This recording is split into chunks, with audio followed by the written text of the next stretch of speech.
welcome students. Today we will be learning about the chapter number 18 of kinesiology, which is about posture. First of all, we will be discussing about the definition of posture.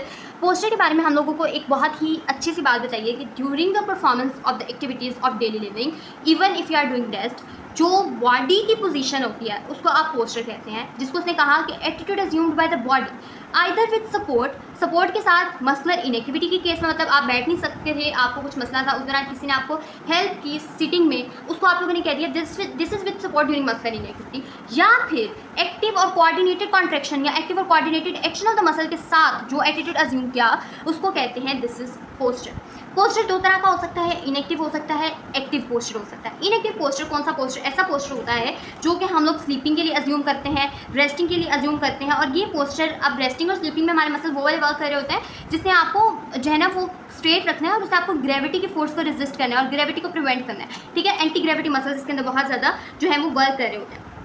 और इस तरह के muscles की हम training क्यों कराते हैं? ताकि जो है ना ये रिलैक्सेशन को प्रमोट कर सके। ठीक है, रिलैक्सेशन को कराने के लिए हम जो है ना वो इन मसल्स की जो है ना वो ट्रेनिंग करा रहे होते हैं। ठीक है, जनरल रिलैक्सेशन के लिए, और जनरल रिलैक्सेशन वाला एक हमने पूरा चैप्टर पढ़ा हुआ है। ठीक है, इसके अंदर कोई भी इतनी इंपॉर्टेंट, और ये एक बात ये है कि इस दौरान मसल की जो इनएक्टिव पोस्चर है इसमें डेफिनेशन एक बड़ी अच्छी आपको बता रहा है कि मसल में मिनिमम पॉसिबल टेंशन है। ठीक है, मिनिमम पॉसिबल टेंशन है किसके अंदर? मसल के अंदर, और मसल मिनिमम पॉसिबल वर्क कर रहा है और मसल के ऊपर मिनिमम पॉसिबल डिमांड है, इसीलिए इसको हम कह रहे हैं दिस इज इनएक्टिव पोस्चर। ठीक है, नंबर 2 हमारे पास क्या था? Active posture. एक्टिव पोस्चर को वो कहते हैं कि ये स्टैटिक पोस्चर हो सकते हैं या डायनामिक पोस्चर हो सकता है। स्टैटिक पोस्चर ये है कि आप फॉर एग्जांपल स्टैंडिंग पोजीशन में हैं और आप 5 से 10 मिनट खड़े रहे हैं, इसको आपने कह दिया इस वक्त जो आपके मसल वर्क कर रहे हैं these are the static posture muscle, जो कि आपको स्टैटिक पोस्चर को मेंटेन करने में जो है ना वो हेल्प आउट कर रहे हैं। ठीक है, और यूजली हमारे पास किसने ग्रेविटी के फोर्स को अपोज करने में, या फिर कुछ मसल जो ड्यूरिंग मूवमेंट जॉइंट को स्टेबलाइज करने में आपकी हेल्प कर रहे होते हैं या इक्विलिब्रियम स्टेट को मेंटेन करने में हेल्प कर रहे होते हैं, वो हमारे सारे पोस्चर वो मसल्स होते हैं जो कि स्टैटिक पोस्चर की मेंटेनेंस में हेल्प करता है।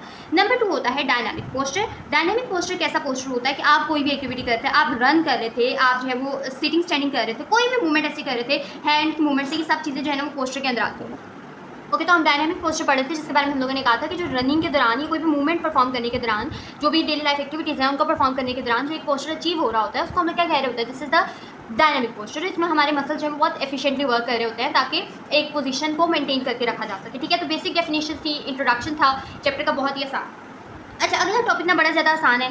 आपको मैंने पीछे पोस्चरल रिफ्लेक्स पढ़ाया था, मैंने कहा था कि हम इसके अंदर थोड़ा सा डिटेल में पढ़ेंगे। बहुत ही आसान है, हम सबको पता है कि मसल्स हमारे वो एक हीरो है, वो एक चीज़ है जिसने हमारे बहुत ज़्यादा पोस्चर को मेंटेन करना है। मतलब अगर हमारे मसल्स ही नहीं है तो हमारा कोई मूवमेंट परफॉर्म ही नहीं हो सकती, मतलब कोई कुछ भी नहीं हो सकता। मसल के दौरान खाली बोन्स कुछ भी नहीं कर सकती मसल के अलावा। ठीक है, तो मसल्स वो हैं जिन्होंने आपका पोस्चर मेंटेन करना है। ठीक है, मसल इफेक्टिव ऑर्गन्स के तौर पर एक्ट करेंगे, ये हर एक पोजीशन को मेंटेन करने में हेल्प आउट करेंगे। अच्छा, हमें पता है कि मसल के अंदर एक ग्रुप एक्शन हो रहा होता है, वो वाले मसल जो कि against gravity, effect of the gravity को काउंटर एक्ट करने के लिए, ठीक है, इफेक्ट ऑफ द ग्रेविटी को काउंटर एक्ट करने के लिए वर्क कर रहे होते हैं, उनको हम कह रहे होते हैं these are the anti gravity muscles. ठीक है, वो एंटी ग्रेविटी मसल्स आपके डिफरेंट पोस्चर्स को मेंटेन करने के लिए कर रहे होता है। और इसी तरह हमारे पास जो हमारे मसल्स हैं उनकी जो एक करेक्टरिस्टिक्स होती हैं, स्ट्रक्चरल करेक्टरिस्टिक्स होती हैं, वो भी इसी तरह से हमारे पास डिज़ाइन होती है कि किस मसल ने क्या काम करना है, उसी के अकॉर्डिंग उसको जो है ना वो डिज़ाइन किया गया बड़े ही एफिशिएंटली। कुछ मसल्स के अंदर आपको पीछे मैंने मसल स्ट्रेंथ वाला चैप्टर था, चैप्टर 15,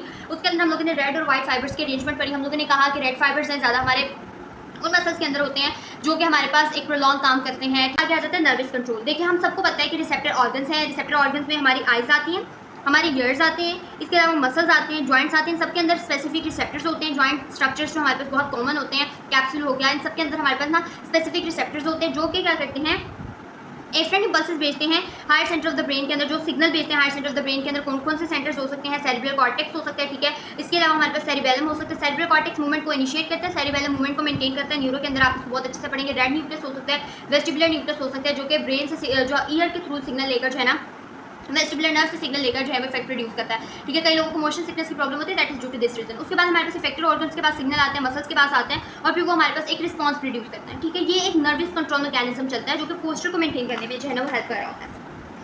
अब मसल्स हैं, मसल्स में हमारे पास क्या होता है? वो कहते हैं कि हमारे पास न्यूरोमस्कुलर स्पिंडल्स होते हैं। ठीक है, न्यूरोमस्कुलर स्पिंडल्स होते हैं, और हमारे पास ना न्यूरोटेंडिनस स्पिंडल्स होते हैं, टेंडिनस स्पिंडल्स होता है। ये इन दोनों का काम क्या होता है कि हमारे पास क्या करते हैं, टेंशन के अंदर जो भी चेंज हो रहा होता है उसको रिस्पॉन्ड करता है। ठीक है, मसल टेंशन के अंदर अगर मसल की चेंज हो रहा है, अगर टेंशन इंक्रीज हो रही है टेंशन को कम कर देते हैं, अगर टेंशन कम है तो टेंशन को इंक्रीज कर देते हैं। स्ट्रेच रिफ्लेक्सेस की बहुत ही अच्छी एग्जांपल है, और अब मैं स्ट्रेच रिफ्लेक्स को एक्सप्लेन नहीं करूँगी क्योंकि ऑलरेडी बहुत बार हम इस पढ़ चुके हैं। उसके बाद आइज है, यार आइज ने तो बेसिक काम करना है, आइज ने तो विजुअल सेंसेशन देखनी है, आइज ने देखना है तो पोस्चर ऑब्वियसली मेंटेन होना है, तो आइज भी इसके अंदर आती है। फॉर एग्जांपल अगर आप अपने आप को शीशे में देख रहे हैं और आपको ये अंदाजा होगा कि यार मेरा पोस्चर बड़ा ख़राब है, तो आपकी आइज आपके मसल्स को सिग्नल भेज रही है कि भाई तुमने ख़राब पोस्चर किया हुआ है, तुम स्टेबल हो जाओ, तुम ठीक अपना पोस्चर मेंटेन करो। सो ये आइज का एक विजुअल काम हो गया। ईयर्स है, ईयर्स हम सबको पता है कि हमारे पास ना एक वेस्टिबुलर सिस्टम है सारा, ठीक है। वेस्टिबुलर सिस्टम है, जब भी ईयर ड्रम जो है वो एक्टिवेट होते हैं, जो एक फ्लूइड होता है, इंटरनल फ्लूइड पड़ा होता है हमारे सेमी सर्कुलर केनाल के अंदर, इंटरनल ईयर की, वो हमारे पास ना जब भी डिफरेंट प्लेन के अंदर जब वो केनाल मूव करती है तो ये फ्लूइड भी अंदर मूव करता है, तो उसकी वो भी एक सिग्नल के तौर पर हेल्प करता है आपकी ईयर के एयर्स के थ्रू, आपके सिग्नल के थ्रू हेल्प करते हैं, सीएनएस के अंदर सिग्नल देते हैं। That is not important. उसके बाद हमारे पास ना जॉइंट्स है, जॉइंट्स के अंदर क्या है, वो कहते हैं कि हमारे पास जो वेट बेरिंग जॉइंट्स होते हैं, जॉइंट के अंदर कैप्सूल होते हैं, जॉइंट स्ट्रक्चर्स होते हैं, डिफरेंट रिसेप्टर्स होते हैं, मेरे ख्याल से R1 रिसेप्टर है ये, इसके अंदर डिफरेंट तरह के रिसेप्टर्स होते हैं, R2 ये हमारे पास सिग्नल लेके जाते हैं, ठीक है, ब्रेन के अंदर। और हमें पता है कि जॉइंट के रिसेप्टर्स का नाम क्या होता है, प्रोप्रियो रिसेप्टर्स होते हैं, ये सिग्नल डिटेक्ट करते हैं, ठीक है, लेकर जाते हैं सीएनएस को, फिर अपना काम करते हैं, ठीक है। ये इसके अंदर बिल्कुल भी इंपॉर्टेंट बात नहीं है। और फिर एक सारा मैकेनिज्म चलता है, सेरेब्रल कॉर्टेक्स मूवमेंट को इनिशिएट करा रहा होता है, जो हमारे पास सेरिबेलम है ये मूवमेंट को मेंटेन करा रहा होता है, फिर रेड न्यूक्लियस, ये सारी बातें उसने एंड पे लिखी हुई है। ये एक इंट्रोडक्शन का पार्ट है, इसको मैंने इतना एक्सप्लेन किया because it is not that important.